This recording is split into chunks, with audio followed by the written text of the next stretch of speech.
Hello again, my dear listener. I'm truly pleased to see you here today at my video lesson, which was specifically made for the distant learners of economics field. And in front of you, Kahor Vanigin Abduvahidovna, an English teacher at Karsy State Technical University. And today's topic is supply and demand. Let's go. By the end of our lesson, we'll be able to gain the following outcomes. So we will define the terms and explain how they interact to determine market prices and quantities. And we will watch a short video and complete guided tasks to reinforce the key ideas and describe past market events and trends using the past continuous. And just as usual, I want to ask you some questions and you should prepare your answers. So first, why do strawberry prices increase in winter? Think about supply constraints, transport costs, and seasonal demand. The second question, why are concert tickets more expensive for a famous singer? Consider demand spikes and limited seat supply. And the last question, if a product goes viral, what usually happens to its price? Discuss demand shifts and short-term market reactions. Now I want to explain one of the most powerful ideas in economics, supply and demand, and why it matters more than ever in our modern world. So, what exactly are supply and demand? Demand is the amount of product that consumers are willing to buy at a certain price. Supply, on the other hand, is how much producers are willing to offer at that same price. These two forces interact continuously in the market and determine prices.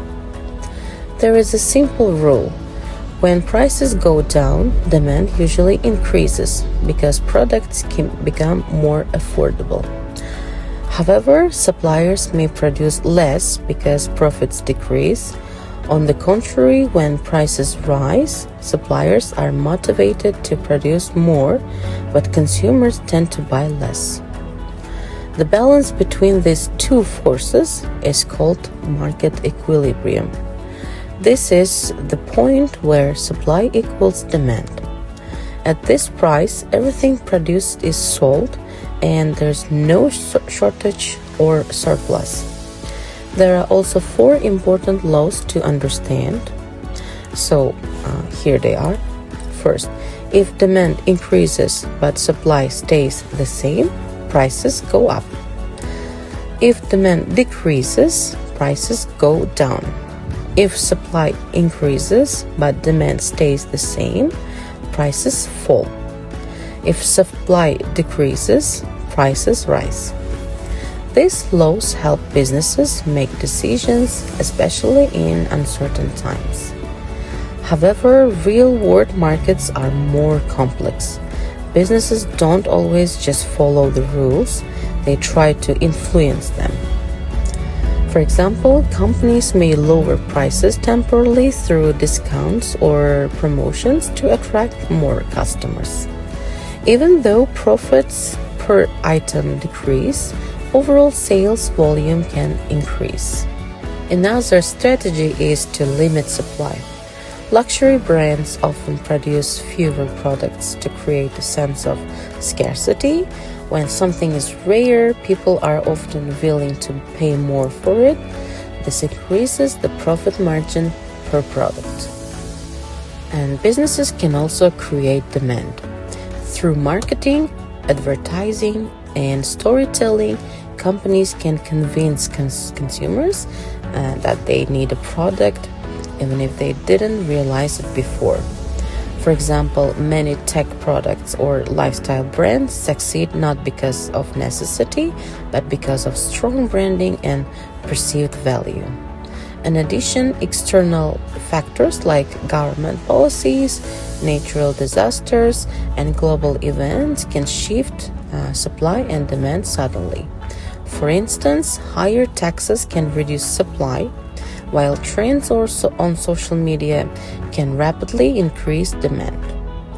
In conclusion, understanding supply and demand is essential not only for economists but for anyone involved in business.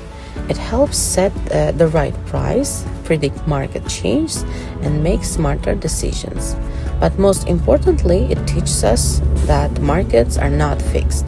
They are constantly changing, and those who understand these changes have the power to succeed.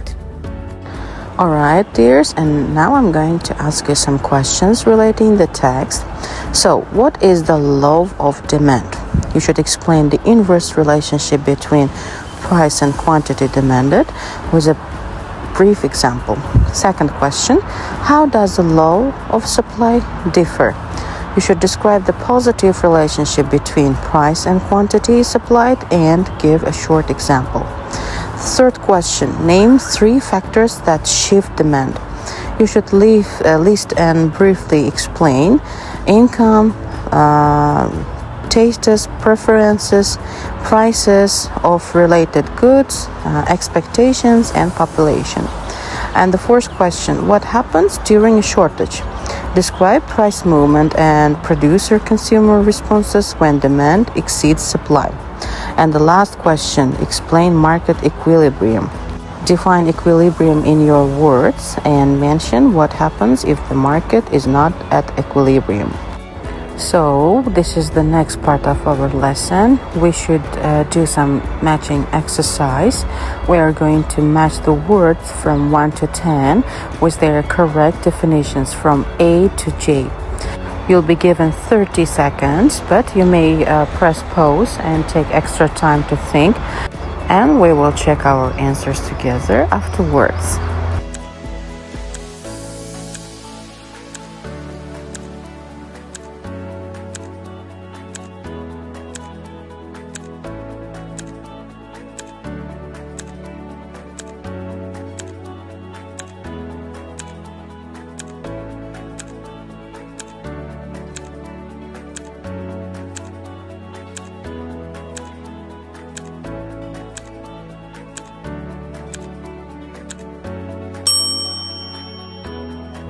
Now let's check our answers together. So number 1, equilibrium, matches with letter J, the point where supply and demand are equal. Number 2, shortage, matches with H, a situation where there's not enough product to meet demand. Number 3, surplus, goes with A, when there's more product available than people want to buy. Number 4, demand, is C, the willingness and ability of people to buy a product. Number 5, supply, matches with G, the amount of product that sellers are willing to sell. Number 6, price elasticity, it's E, a measure of how much demand changes when the price changes. Number 7, consumer, goes with F, a person who buys and uses goods or services. Number 8, producer, matches with B, a person or company that makes goods or provides services. Number 9, market price, it's D, the price at which buyers and sellers agree in a market. And finally, number 10, substitute goods, matches with I, products that can replace each other. Okay, excellent work. Now you not only know the terms, but you also understand how they function in real economic situations. Now let's talk about one of the most expressive tenses in English, the past continuous. Imagine this. Last night at 8 p.m. I was sitting in my room. I was reading a book and my brother was watching TV. Outside it was raining softly and the wind was blowing. Everything was happening at the same time in the past. This is exactly what the past continuous tense helps us do. It describes actions that were in progress at the specific moment in the past. The structure is very simple.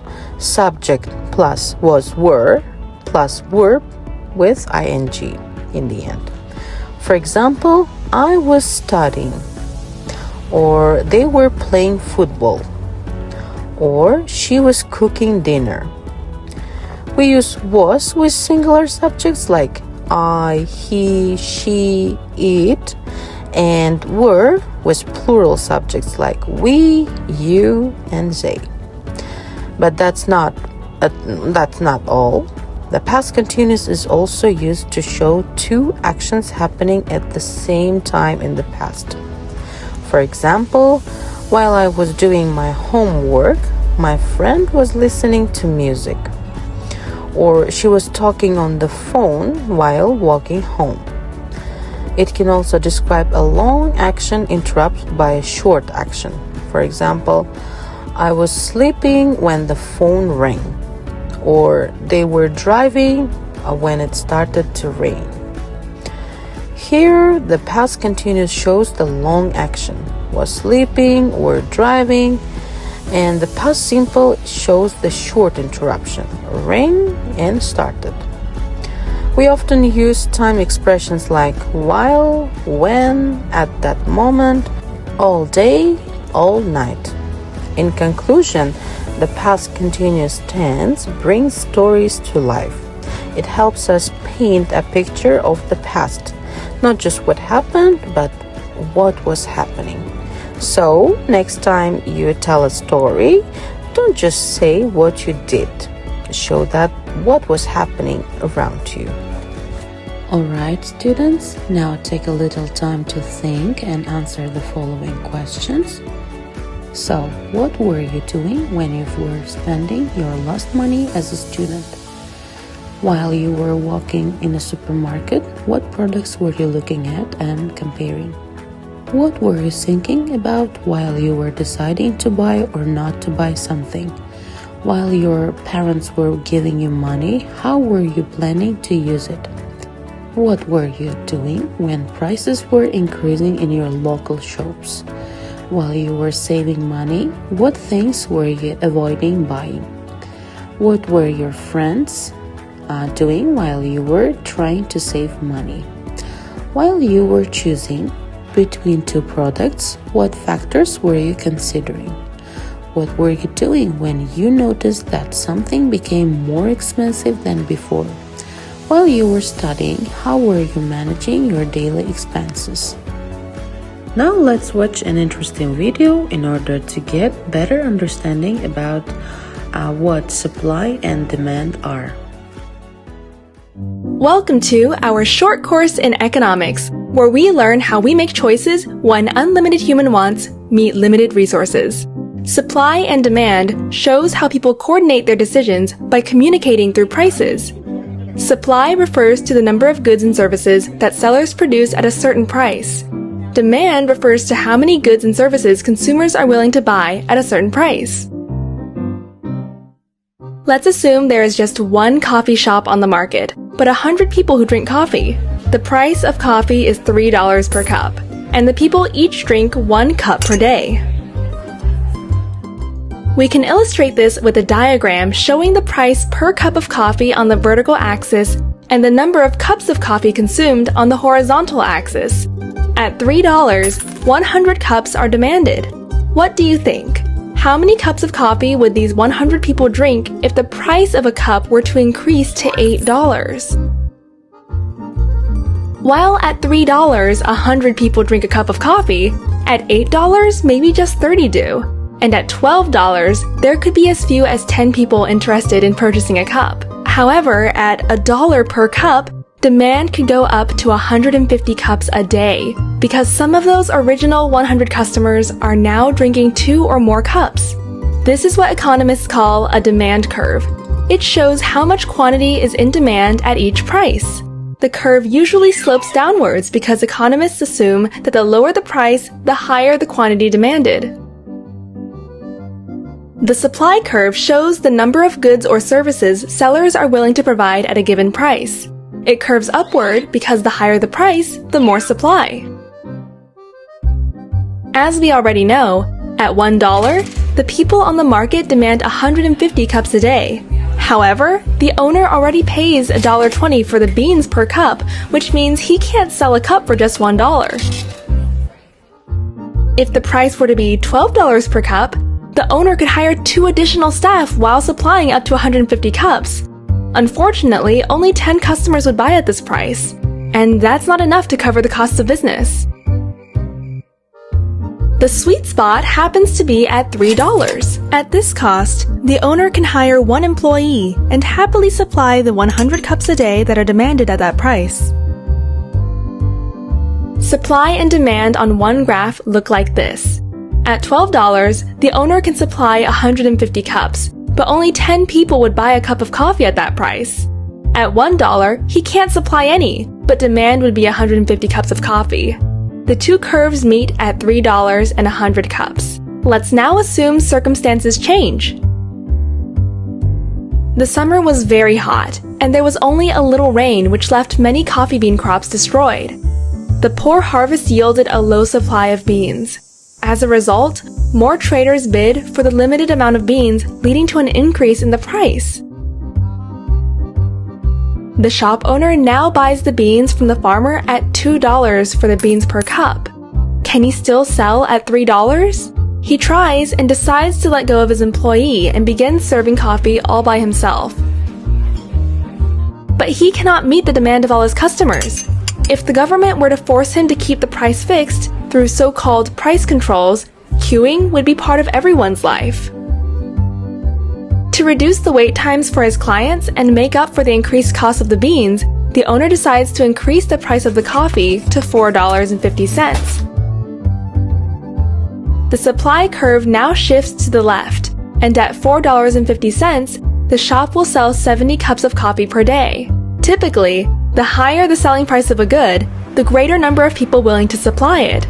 This means that there will likely be more competition soon. In real life and within a free market, if you drink coffee at $4.50, it's not the basis of an economic calculation, but the result of an endless dance of trial and error between sellers and buyers that lead them to reach an unspoken agreement about what works best for both. This phenomenon is referred to as emergent order. Before we summarize, please note that economists differentiate between quantity demanded and demand. A change in the quantity demanded happens due to a change in price, like we explored when the price dropped and the quantity demanded increased.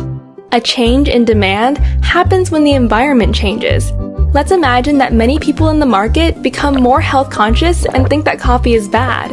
If that happens, the entire demand curve shifts downward, and at $3, not 100 buy coffee, but just 40.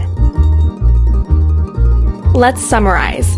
Supply is the amount provided at each price. Demand is the amount purchased at each price. The final price is the result of an emergent order. If you are up for it, we will now ask you to help us understand today's price of coffee. Post your thoughts in the comments below. Search for a coffee price chart and you'll find a graph showing the price of coffee in US dollars. Then tell us, what's the price of 1 kilogram of coffee today? What do you think are the reasons that have caused the price to fluctuate in the past 5 years?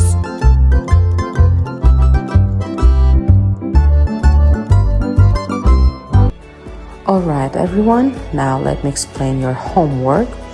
For this task, you'll do a small interview project. Don't worry, it's simple and connected to your real life. You need to ask 2 or 3 people. It can be your friends, family members, or classmates, and you will ask them 3 questions. Firstly, what product do you buy often? Second, do you notice price changes? And third, what do you do when prices increase? And you should listen to their answers and try to understand their ideas. And write down like a short summary. And don't forget to use past continuous tense. And this is the end of our today's lesson. See you next time. Goodbye.